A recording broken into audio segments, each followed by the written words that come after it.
Hello everyone and welcome to my channel. এখন আমি যে বিষয় নিয়ে কথা বলবো সে বিষয় নিয়ে কথা বলার আগে আমি বলে দিই যে আমি শনিবার থেকে যেহেতু থাকছি না, যেহেতু 3টে চ্যানেলে স্কেডিউল করা ভিডিওগুলো আসবে, তো সেই হিসাবে তো ট্রেন্ডি টপিকের ওপর তো আমি ভিডিও বানাতে পারবো না। হ্যাঁ, যদি ট্রেন্ডি টপিক যদি আমি এমনি দেখতে পাই তাহলে আমি মানে কমিউনিটি ট্যাবে সেরকম ধরনের পোস্টার আমি ডেফিনেটলি দিয়ে দেবো, সেটা কোনো সমস্যা হবে না। আর সেই জন্যই আজ আর কাল এই দুটো দিনের ভিডিওগুলো একটু বড় হবে, কারণ অনেকগুলো টপিক এক জায়গায় নিয়ে আসছি, তো সেই জন্য প্রথমে তো আমি খাদান নিয়ে তো কথা বলবোই, তারপরে আমি চালচিত্র চালচিত্র মানে আরেকটা যে সিনেমা আসতে চলেছে সেইটা নিয়েও কথা বলবো। সেটা নিয়ে অ্যাকচুয়ালি কথা বলবো না, চালচিত্রের একজন অভিনেতা অপূর্ব, তাকে নিয়ে কথা বলবো। তিনি একজন বাংলাদেশি অভিনেতা, মডেল কাম অ্যাক্টর। তো সেই বিষয় নিয়ে কথা বলবো। তো সেই জন্যই আপনারা বুঝতে পারছেন যে মিসলেনিয়াস থিংস একটা ভিডিওর মধ্যে চলে আসছে। তো এবার আমি শুরু করছি।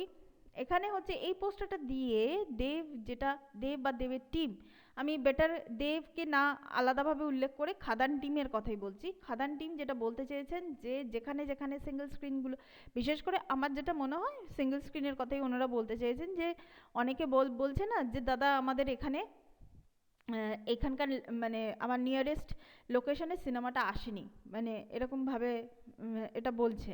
তো তখনই তারা বলেছেন যে কোন কোন জায়গায় আসেনি সেটা কমেন্ট বক্সে জানাতে। এই পোস্টটা ওনাদের ফেসবুকেই আছে, কমেন্ট বক্সে জানিয়ে দিতে, তাহলে সেখানে তারা ব্যবস্থা করবে। মানে কালকের দিনটা তো যেরকম ভাবে হোক হোক, পরের দিন থেকে তারা ওই শোগুলো দেওয়ার তারা ব্যবস্থা করবে, এটা কিন্তু তারা জানিয়ে দিয়েছেন। এটা কিন্তু খুব উল্লেখযোগ্য একটা স্টেপ। মানে এটা প্রোডাকশন হাউস বলি, মেকার্সদের তরফ থেকে উল্লেখযোগ্য স্টেপ। আপনারা ভালো করে দেখুন, খাদান যেভাবে প্রচার করলো, প্রত্যেকটা জায়গায় তারা গেছে। খাদান ট্যুরটা যেটা হয়েছে না, অ্যামেজিং ট্যুর হয়েছে। আমি এতদিন পর্যন্ত কিছু বলিনি। হ্যাঁ, এই কিছুদিন আগে বাংলাদেশের একটা সিনেমা হয়েছিল, সেখানেও একজন ডিরেক্টর বলেছিলেন আমরা এই গাড়িতে করে এখানে যাব, ওখানে যাব, সেখানে যাব। হ্যাঁ, তো যাই হোক, যে কোন কোন খানে গেছেন জানি না। তো সেটা হয়েছিল, কিন্তু দেব এত বড় দেশ, সেই দেশের একটা রাজ্য পশ্চিমবঙ্গ, সেই পশ্চিমবঙ্গের একজন অভিনেতা। তো সেই অভিনেতা কিন্তু তার ওইটুকু যেটুকু জায়গা আছে, তার যেটুকু পরিসর আছে, সেই পরিসরে কিন্তু তিনি সেটা করে দেখিয়ে দিলেন একেবারে। এটা নিয়ে কোনো কথাই হবে না, মানে কোনো কথা হবে না। এটা তিনি সাকসেসফুলি তিনি আমাদের সামনে করে দেখিয়ে দিয়েছেন। তো সেই হিসাবে তো মানে এটার জন্য তো মানে this is a commendable job, পরিষ্কার কথা। এরপর আরেকটা যেটা নিউজ আছে সেটা হচ্ছে স্টার থিয়েটার কালকে দুপুর 1:20 শোটা, সেই শোটা হাউসফুল হয়ে গেছে। সেই শোটা পোস্টার এখানে দিয়ে দেওয়া হয়েছে। এটা তো খুবই ভালো একটা খবর।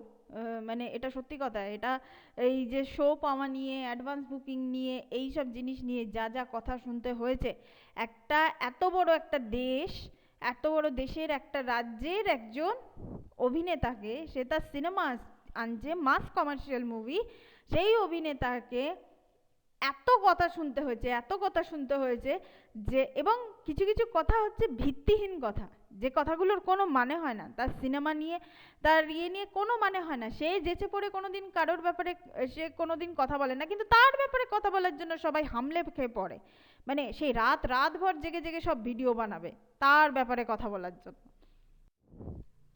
এরপর আমি চলে আসি যেটা সত্যি সত্যি আমার খুব ভালো লেগেছে। সবসময় এসবিএফ সিনেমাসকে দোষ দেওয়া হয়, এটা সত্যিই যেটা ভালো লেগেছে যে ফার্স্ট শো 2টোর সময়, রাত 2টোর সময় রায়গঞ্জ যেটা করে দেখালো আর্লি মর্নিং, মানে এটা আমার কাছে দারুণ লেগেছে। মানে তারা আজকের থেকে এটা দেখবে, মানে তার মানে এটা 2টোর সময় মানে শোটা দেখবে লোকে, পশ্চিমবঙ্গের লোক দেখবে এই প্রথমবার। আমরা কি দেখে এসছি, আমি 22 সাল থেকে 2022 সালের মিড থেকে, মানে 1 জুলাই মানে মিডই বলবো, 2022 সালের মিড থেকে আমি রিভিউ দিচ্ছি।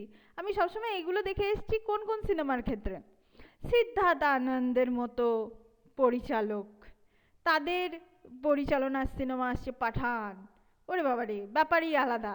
তারপর জওয়ান, শাহরুখ খান আসছে।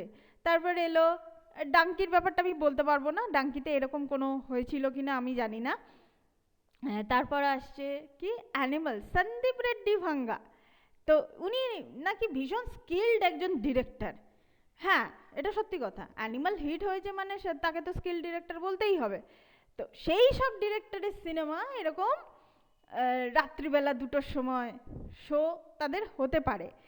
কিন্তু আজকে বলুন তো সুজিত রেনা দত্ত মানে কত স্কিলফুল ডিরেক্টর, কি এমন ডিরেক্টর তিনি, মানে কে সে? তার সিনেমা পর্যন্ত আজ ডিরেক্ট তো তিনি করেছেন, দেব বা যিশু সেনগুপ্ত থাকলেও ডিরেক্টর তো তিনি। তো তা সত্ত্বেও কিন্তু এই জিনিসটা যে আমি আমার চোখের সামনে দেখতে পাচ্ছি, এবং এসবিএফ যে পুরোপুরি খাদান টিমের পাশে আছে, এইটার জন্য কিন্তু অবশ্যই সবসময় এসবিএফকে যে এই যে দোষ দেওয়া হয়, এটা কিন্তু ঠিক নয়। আজকে এটা কিন্তু মানতেই হবে, এটা কিন্তু পুরো উল্টে গেল জিনিসটা। মানে ওই যে মাঝে মাঝে কে যেন কী সব ইংলিশে বলে না, যে টেবিল টার্নস, সময় বদলে যায়, এইরকম আর কি ব্যাপার। তো এরপর আমি যেটা নিয়ে কথা বলবো সেটা হচ্ছে চালচিত্র। যে সিনেমাটা, আপনাদের মনে হতে পারে যে আমি দেবকে নিয়ে আরেকটু কথা বললেই তো ভালো পারতাম, আমি শুধু শুধু চালচিত্র নিয়ে কেন কথা বলছি। আসলে কি বলুন তো, আমার না একটা বেসিক সেন্স আছে, আমি একজন যে মুভি রিভিউয়ার, আমার একটা বেসিক সেন্স আছে। Basic sense in the sense কি বলুন তো, আজকে আমার দেশে ছোট থেকে ছোট অভিনেতা, সে অন্য একটা দেশে তার সিনেমা রিলিজ হচ্ছে, সেটা নিয়ে সেই দেশের লোকেদের কোনো হেলদোল নেই। তারা কি নিয়ে ব্যস্ত? পুষ্পা টুকে, পুষ্পা টু, তারপর কি খাদান, খাদান কি পুষ্পা টু এর জন্য চাপে পড়লো, এমা দেবকে হল পেতে এত সময় লাগছে, এই সব জিনিস নিয়ে তারা ব্যস্ত।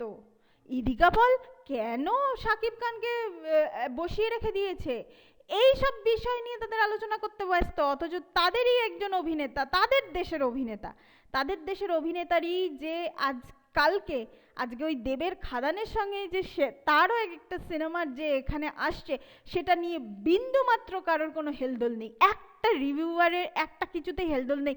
এরা আবার নিজেদেরকে সিনেমা রিভিউয়ার বলে, একটা বেসিক কোনো রেসপন্সিবল নেই। এদের দেশের লোক, এদের দেশের অভিনেতা, আমি তো বলবোই, আমি তো আমার চ্যানেলে তো বলেই রেখেছি যে আমি সবাইকে নিয়ে কথা বলবো। এরা নিজেরা কি করছে?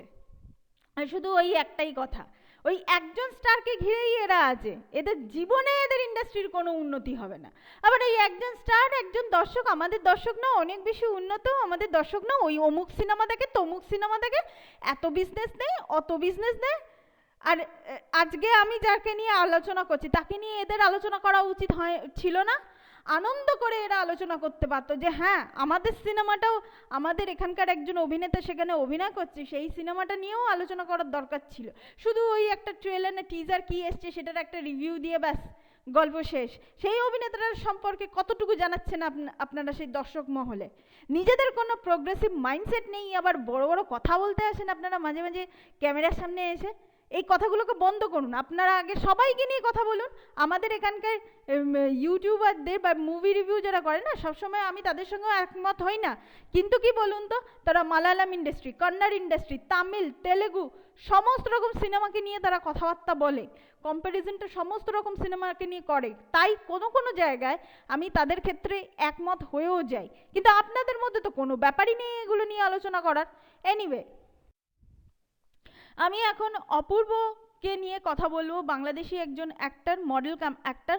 ওনার যদি আমি ডেবিউয়ের কথা বলে থাকি তাহলে উনি কিন্তু টিভি দিয়ে উনি ডেবিউ করেছেন 2006 সালে। এটা হচ্ছে চোখের বাইরে বলে প্রথম একটা টিভি শো দিয়ে ওনার ডেবিউ হয়েছে।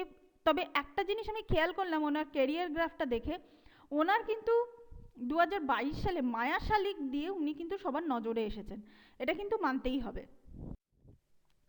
এই যে শিহাব শাহিনের পরিচালনায় এই যে প্রজেক্টটা এসেছিল মায়া শালিক, বিঞ্চ অরিজিনালে এটা অ্যাভেলেবেল আছে, তো এইটা দিয়ে কিন্তু উনি সবার সামনে এসেছিলেন। এছাড়া ভালোবাসার চতুষ্কোণ, এই নাটকটাও কিন্তু বেশ সারা জাগানো একটা নাটক ছিল। এছাড়া 2015 সালে একটা সিনেমা ওনার এসেছিল, সেটা হচ্ছে গ্যাংস্টার রিটার্নস। এবার সেই সিনেমাটাও মানে ওখানেও বলে নাকি যে অপূর্বকে নাকি ভালো লেগেছে। এছাড়া আরও যদি আমি টিভি শোজের কথা যদি আমি বলি, টিভি শোজের মধ্যে এক্স ফ্যাক্টর 1, 2 মানে পার্ট 1, পার্ট 2, পার্ট 3 এই তিনটে পার্টই এসেছিল এবং তিনটে পার্টই ডিরেক্টর ছিলেন শিহাব শাহিন।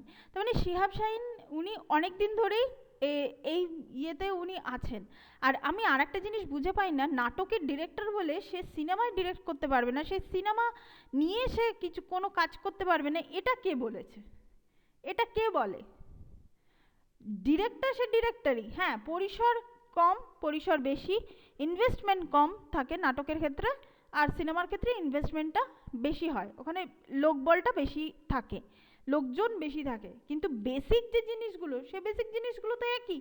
আজকে আপনারা প্রমোশনাল স্টাইলের কথা বলছেন, আজকে আমাদের যে নাটকের গ্রুপ আছে সেই গ্রুপ যেভাবে প্রমোশন করে, তা সিনেমার ক্ষেত্রে কি হয়, শুধু একটা লার্জ মানে ক্যানভাসে সে প্রমোশনটা হয়, কিন্তু বেসিক প্রমোশনের যে বেসিক জিনিসগুলো সেগুলো তো একই থাকে রে বাবা।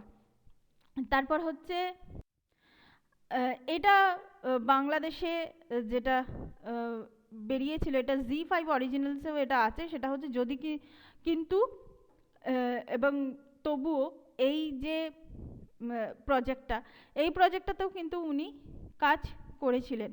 এছাড়া যেটা আছে মানে খুবই ফেমাস যেটা, সেটা হচ্ছে বুকের মধ্যে আগুন, হইচই অরিজিনাল সিরিজের মধ্যে এটা আছে। এছাড়া আরেকটা যেটা আছে সেটা হচ্ছে গোলাম মামুন। তো এই ধরনের কাজ তিনি করেছেন এবং আগামীকাল ওনার সিনেমা আসতে চলেছে, সেই সিনেমা চালচিত্র। আশা করব ওনার কেরিয়ার ভারতবর্ষে এইভাবে ওনার কেরিয়ারটা যেভাবে শুরু হচ্ছে তার জন্য অনেক অনেক শুভকামনা। এবং আমি যেটা জানতে চাইছিলাম, ভারতবর্ষে কিছুদিন আগে তুফানও রিলিজ করেছিল 2024 সালে। যদি কেউ একবারের জন্য যদি কেউ জানতে পারেন, যে কোনো একজন যদি জানতে পারেন যে এক সপ্তাহে তুফানের বক্স অফিস কালেকশন কত ছিল এবং চালচিত্রের বক্স অফিস কালেকশন কত, আর সেটা যদি আপনারা যদি ক্যামেরার সামনে এসে যদি বলতে পারেন, আমি ভারতীয় ইউটিউবারদেরই বলছি, মুভি ইউটিউবারদের বলছি, তাহলে সেটা খুব ভালো হয়।